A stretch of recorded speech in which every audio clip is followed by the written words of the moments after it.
పాక్ ఇప్పుడు మరోసారి కయ్యానికి కాలు దువ్వుతుందా అంటే అవుననే సమాధానం చాలా గట్టిగా వినిపిస్తోంది. ఆపరేషన్ సింధూర్తో దెబ్బ కుట్టినా ఇంకా దేశానికి బుద్ధి అయితే రాలేదు. వెస్ట్ బెంగాల్ సరిహద్దులో జరుగుతున్న ఆపరేషన్ చూస్తుంటే అదే నిజమని అనిపిస్తోంది. అంటే చైనా సపోర్ట్ను చూసుకొని పాకిస్తాన్ ఎగిరెగిరి పడుతుందనేది వరల్డ్ వైడ్గా తెలిసిన నిజం. ఇన్నాళ్ళు మిడిల్ ఈస్ట్కే పరిమితమైన పాక్ నౌకాదళం ఇప్పుడు భారత తూర్పు తీరంపై దృష్టి పెట్టింది. చైనా నుంచి కొనుగోలు చేసిన కొత్త హోమ్గర్ సబ్మెరైన్స్లో బెంగాల్ సమీప జిల్లాలకు ప్రవేశించేందుకు వ్యూహాలను రచిస్తోంది పాకిస్తాన్. 1971 యుద్ధం తర్వాత బెంగాల్ సరిహద్దులో పాకిస్తాన్ సబ్మెరైన్ల కదలికలు లేవు, కానీ ఇప్పుడు కనిపిస్తున్నాయి. అయితే చైనా నుంచి తీసుకున్న ఈ కొత్త సబ్మెరైన్లు నీటి అడుగున ఏకంగా 3 వారాల పాటు ఉండగలవు. ఈ సాంకేతికను ఇప్పుడు వాడుతుంది పాకిస్తాన్. అంతేకాకుండా బంగ్లాదేశ్లో మారిన రాజకీయ పరిస్థితులను ఆసరాగా చేసుకుని అక్కడ స్థావరాలను ఏర్పరచుకోవడానికి పాకిస్తాన్ ప్రయత్నిస్తోంది.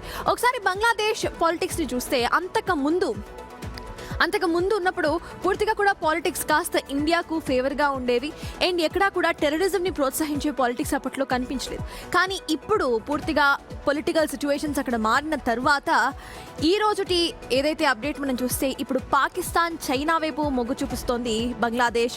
కాబట్టి భారత్ ఇంకా స్ట్రిక్ట్గా ఉండాల్సిన అవసరాలు కనిపిస్తున్నాయి. సో ఈ రోజు పాకిస్తాన్ బంగ్లాదేశ్తో చేతులు కలిపి అక్కడ కూడా స్థావరాలను ఏర్పరచుకోవడానికి ప్రయత్నిస్తోంది.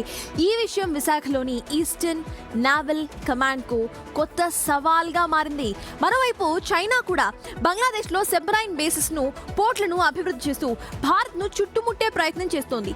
పాక్ చైనాలు రెండూ కలిసి తూర్పు సముద్ర మార్గాల్లో భారత నౌకా రవాణాను సైనిక కదలికలను నిరంతరం కూడా పర్యవేక్షిస్తూ ఉండేందుకు కుట్ర చేస్తున్నాయనేది ఇప్పుడు తేలుతున్న నిజం.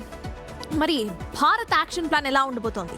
ఈ బెదిరింపులను తిప్పికొట్టేందుకు భారత్ కూడా పూర్తిగా సిద్ధంగా ఉంది అనటంలో ఎటువంటి సందేహము లేదు.